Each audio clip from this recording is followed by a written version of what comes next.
Goeiedag, ek hoop het gaan baie goed met jou. Dankie dat jy hierdie oomblik met my deel. Ek kyk op na die berge toe. Van waar sal daar vir my hulp kom? My hulp is van die Here wat die hemel en die aarde gemaak het, wat trou bly tot in ewigheid en wat nooit die werke van sy hande, wat my in jou insluit, laat vaar nie. Amen. Mag daar dan vir jou genade en vrede in oorvloed wees deur jou kennis van God en van Jesus Christus die Here. Sien is glo. Wanneer ons regtig glo, dan is dit vir ons moontlik om aan die gang te bly.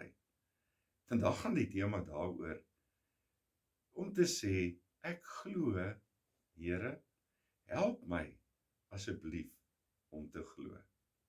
Vir Jesus was dit geweldig belangrik dat die kern van sy kerk, naamlik die disippels hier in die begin, dat hulle regtig sou glo.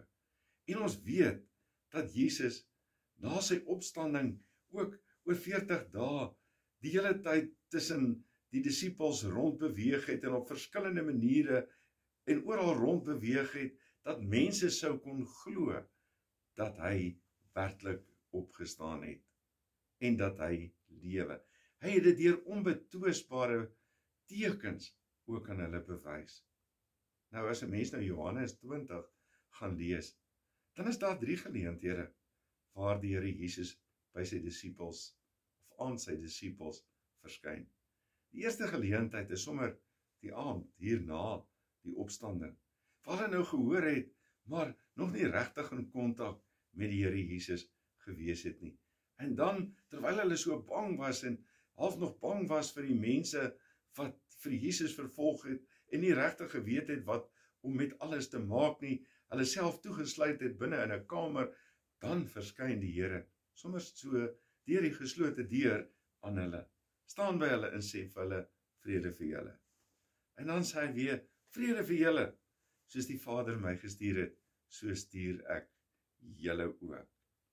Dat hulle hom kon sien en weet dat hy lewe. En dan weet ons dat Thomas, wat 'n mens baie keer sommer etiketeer as Thomas, die ongelowige, wat ook Didimus genoem is, by daai geleentheid nie daar is nie. En as hulle vir hom sê, dat die Here gesien, dan sê hy, Aikonna, ek sal dit net glo, as ek nou regtig al hierdie merke aan hom kan sien, as ek aan hom kan raak, dan sal ek regtig glo daarin. En dan weet ons, dat 8 dae daarna, dat die Here Jesus weer aan hulle verskyn, dat hulle in daardie stadium nog eintlik geen regtige beweging gemaak het nie. Al het die Here vir hulle gesê, soos die Vader my gestuur het, so stuur ek julle ook. En dan in Johannes 20, van vers 26 af, dan terwyl hulle by mekaar is, dan verskyn Jesus alweer daar by hulle. En dan praat hy met hulle. En dan sê hy vir Thomas, kom hierso, kom ek wys vir jou, dis regtig ek. En dan maak Thomas hierdie pragtige uitspraak om te sê, my Here en my God. En Jesus, wat by daai geleentheid vir hom sê, hy sê eers vir hom, bring jou vinger hier en kyk na my hande, en bring jou hand en steek hom in my sy, en moenie langer ongelowig wees nie, maar wees gelowig. En Thomas sê vir hom, my Here en my God. Toe sê Jesus vir hom, glo jy nou omdat jy my sien? Gelukkig is die wat nie gesien het nie, en tog glo. En dis mos nou eintlik wat van my en jou ook verlang word, al het ons nie regtig gesien nie, dat ons glo. Maar ons weet gelukkig, dat die Heilige Gees ook in ons harte werk, en ons enigstens help om te glo, en ons ook transformeer, dat ons mense kan wees, wat in staat is om te glo. En dan verskyn Jesus 'n derde keer aan hulle, daar by die see van Tiberias, om ook daar vir hulle te kom ontmoet, dat hulle glad nie hoef te twyfel in die feit dat hy opgestaan het nie. Maar voordat ek verder gaan, wil ek tog vir jou vra, as jy glo, wat maak jy met die geloof wat in jou lewe is? Wat is die rol wat geloof binne in jou lewe speel? Partykeer sou 'n mens sê, geloof is vir my reddende geloof. Dit help my om te glo in die Here Jesus, en dat ek dan kan weet dat ek die ewige lewe het. Want elkeen wat in hom glo, weet ons, het die ewige lewe. Want Johannes 3 vers 16 sê ook, want so lief het God die wêreld gehad, dat hy sy eie seun gestuur het, sodat elkeen wat in hom glo, nie verlore sal gaan nie, maar die ewige lewe sal hê. Dan gaan dit vir ons oor reddende geloof. Geloof wat vir ons by die ewige lewe sou kon uitbrei, of kon uitbring. Maar, dan is daar 'n tweede ding, partykeer oor, hoekom ons sou glo. Want as ons glo, dan weet ons, dat die Here dalk ook vir ons binne in ons eie omstandighede, binne in ons eie lewe, sou kon help, om te bestaan, om voort te bestaan.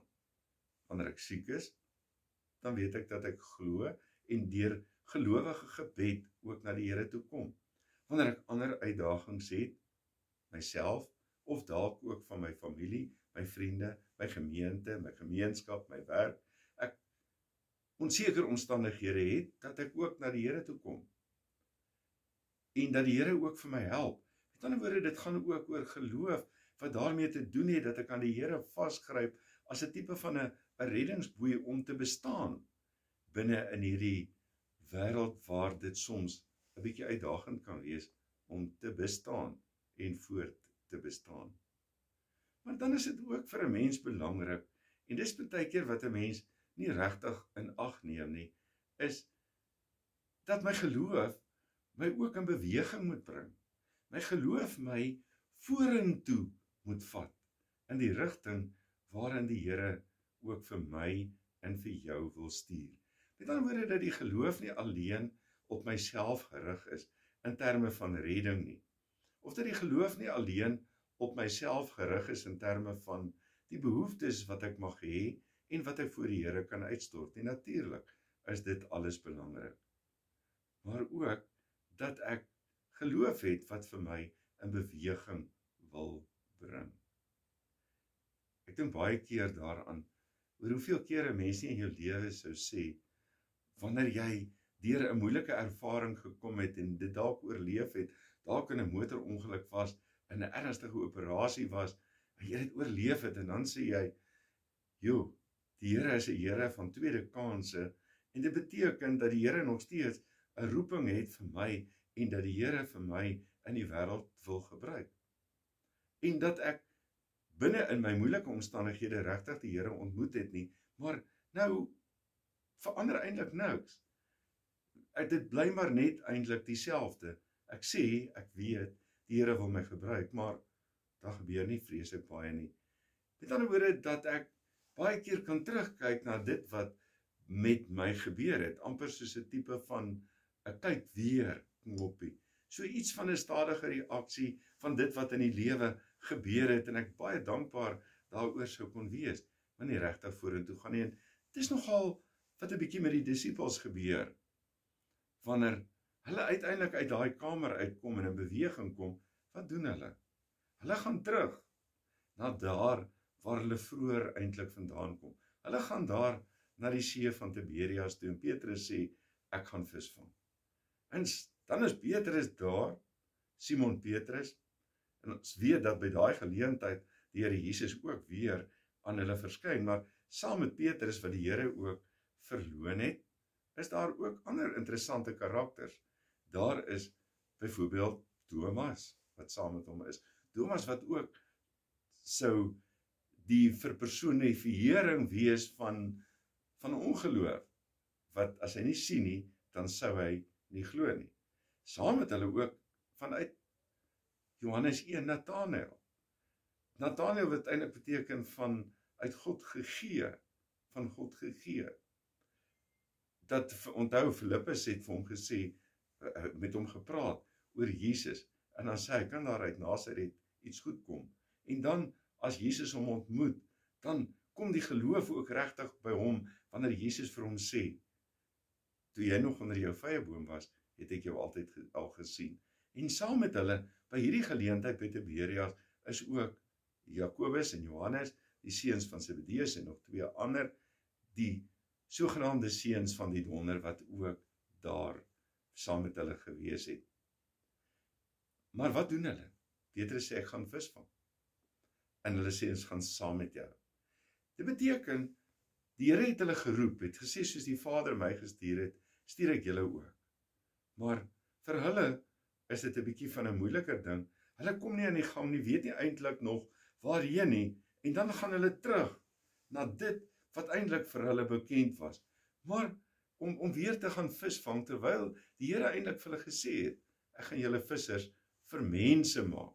Julle sal mense vang. Dan gaan hulle terug in daardie posisie van dit wat hulle vroeër so goed geken het. En hoe maklik is dit nie vir ons om baie keer ook weer terug te gaan binne in ons gewone posisies in nie. Daar kom hierdie opwellings van geloof binne in ons lewe. Onthou, in die disippels se lewe het dit gebeur dat Jesus gekruisig is, hulle weet daarvan. Maar voor die tyd het hulle ook saam met hom rondgegaan. Hulle weet dat hy gekruisig is, hulle weet wat gebeur het, hulle weet dat hy opgestaan het, hulle weet wat hy gesê het, en dan is die beweging eintlik terug. Nou so 'n mens kon sê, dit gaan miskien maar oor lewensonderhouding, maar wanneer 'n mens 'n bietjie verder lees, dan kom ons agter, vanuit die roeping van Petrus, hy eind verder, dat dit eintlik regtig 'n tipe van, as 'n mens dit sou kon sê, 'n default posisie gewees het. Iets van 'n terugbeweeg in hulle vorige situasie, en hulle vang vis. En dan staan, terwyl hulle besig is om vis te vang, vang hulle niks, en op die strand, dan sit Jesus daar, dan is hy daar, sy vis en sy brood gereed, sy vuur gereed, en hulle vang niks, en hy vra vir hulle, het julle iets om te eet? Het julle al iets gevang om te eet? En hulle sê niks, en hy sê, gooi die net aan die regterkant uit. En dan weet hulle dat dit die Here is, sê dat dit die Here is, en dan storm Petrus, spring hy uit die boot uit, vat sy boekleed, want sy bolyf was kaal gewees, en hy storm so deur die water na die Here Jesus toe, wanneer hulle sê, maar dit is die Here. Dan is hy opgewonde daaroor. En dan weet ons, dat hulle hierdie klomp vis vang, en hierdie vis ook na die kant toe bring. Maar Jesus sit daar, en hy het klaar die vis gereed. Hy het klaar die vuur gereed. Maar dit is belangrik, dat hulle weer leer, wanneer hulle wêreld nie suksesvol is nie, dat hulle lewe verander, en hulle herinner word eintlik ook aan Jesus se opdrag, en 'n vorige keer, wanneer hulle ook weer die net aan die ander kant moes uitgooi, en vis ingebring het, waar hulle eintlik herinner word ook aan hulle roeping, en hulle weer gestimuleer wil word, ook vanuit hulle situasie, waarin hulle sou terugvlug in hulle gewone wyse van bestaan. En dan wys Jesus eintlik vir hulle, al bring hulle hierdie baie vis, die wonder, bring hulle dit ook aan land, dan wys Jesus dat dit wat hy het, eintlik heeltemal genoegsaam is vir hulle. Eintlik het hy niks van hulle nodig nie. Hy wil hulle eintlik laat deel aan die feesmaal van dit wat hy besig is om voor te berei, ook vir die toekoms. Hy maak hulle deel van hierdie feesmaal van sy brood en sy vis, en die volheid daarvan. En hy laat hulle iets van die oorvloed beleef, van dit wat hy in staat is, wat hulle in staat is om te kry, wanneer hulle ook oorgegee aan hom sou kon wees. Hy wil hulle stimuleer, om in hulle roeping te kan voortleef, om lewende geloof te hê, dinamiese geloof te hê, wat nie alleen gaan oor 'n uitspraak van geloof nie, nie net 'n geloof wat op myself gerig is nie, maar 'n geloof wat meer is, wat rarig is, wat diensbaar is, want in die volgende gedeelte, dan gebeur dit ook, dat Jesus vir Petrus vra, Simon, seun van Johannes, het jy my lief? En dat Jesus vir Petrus ook roep, vir hierdie roeping wat hy het. En dan weet ons, dat op die ou einde die disippels ook, onder leiding van die Heilige Gees, ook in die wêreld sou ingaan, en dinamiese instrumente, saam met al die ander volgelinge van Jesus Christus, ook sou wees. As ek vandag vir jou vra, terme van jou geloof, waar is jy? Is dit 'n geloof wat op jouself gerig is?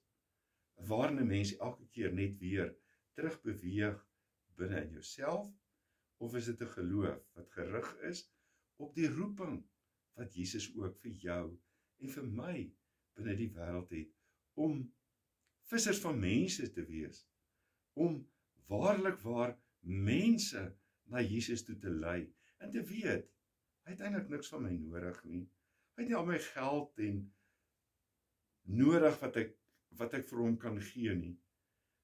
Hy het gewoon vir my nodig. Met 'n oorgegewenheid wil hy vir ons gebruik. Van dit wat ons nodig het, is dit wat hy vir ons kan gee. Ons hoef nooit te twyfel dat ons te min het nie, en dat ons te min is nie. Want hy is die Here wat voorsien. Hy is die Here van die maaltyd. Hy is die Here van die ewige maaltyd. Kom in die gang. Daar die baie keer wat ons al gesê het, ek weet die Here my nog wil gebruik. Daarvoor het hy ook my lewe gespaar. Ek weet dat die Here ook vir my 'n besondere roeping het. Kom ons ontdek dit weer, en ons leef dit uit, daar waar ons is, daar waar ons kom, ook binne in ons gemeente, en in ons gemeentes, en ons raak ook gestimuleer om te sê, ons is geskenke aan die wêreld, waarin Jesus regtig die koning wil wees. En kom ons beleef ook iets alreeds in ons hart van die feesmaal wat die Here ook vir ons voorsit, en waarvan ons uiteindelik ook eendag deel kan wees, en maak dit en gee dat dit ook 'n stimulus sal wees om ons te dryf en ons vorentoe te vat. Here, baie dankie dat U geloof vir ons gee, dat U ons help om te glo, dat U ons wil aanvuur in terme van ons geloof, dat U ons wil versterk, dat ons nooit hoef te twyfel dat U opgestaan het nie, en dat U lewe nie, en dat U vrede vir ons gee, maar dat U ons ook stuur. Maak ons, Here, mense wat gerig is op U toekoms, op U boot is, gedryf is, ook deur die wind van die Gees, na U ewige toekoms, U voorkeer toekoms. En ons prys U in Jesus naam. Amen. Mag daar vir jou dan ook vrede in oorvloed wees, ook in hierdie dag, in hierdie week, oral waar jy kom, mag jy regtig iemand wees, wat nie alleen vir Jesus navolg nie, maar regtig ook 'n getuie vir hom is. Amen.